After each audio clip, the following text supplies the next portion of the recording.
How do clouds originate? Imagine gazing up at the sky, watching fluffy white masses drift by, constantly changing shape. Clouds. They bring rain, shade, and stunning sunsets. But how do these ethereal structures appear in our atmosphere?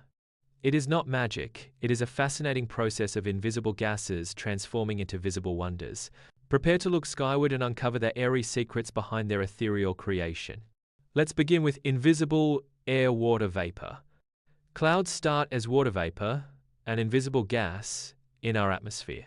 This vapor enters the air primarily through evaporation from oceans, lakes, rivers, and even plants.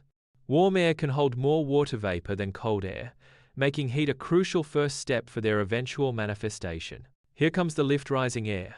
For clouds to materialize, this warm, moist air must rise.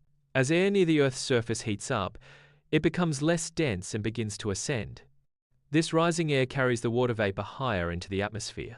This upward movement is fundamental to initiating the process. Time to chill, cooling, and condensation.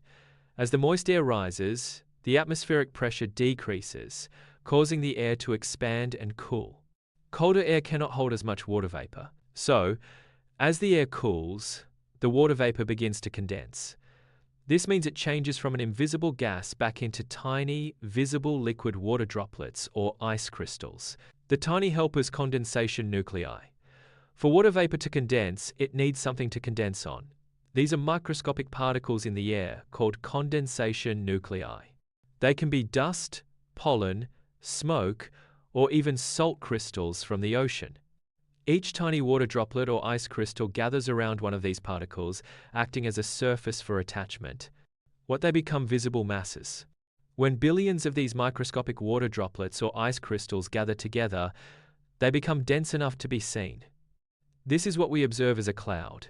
Their appearance, whether fluffy cumulus or wispy cirrus, depends on the atmospheric conditions, temperature, and altitude where they materialized. So, what makes clouds appear? They begin as invisible water vapor, carried upwards by rising air. As this air cools, the vapor condenses onto microscopic particles, changing into billions of tiny water droplets or ice crystals, gathering together into the visible masses we know. A beautiful atmospheric transformation.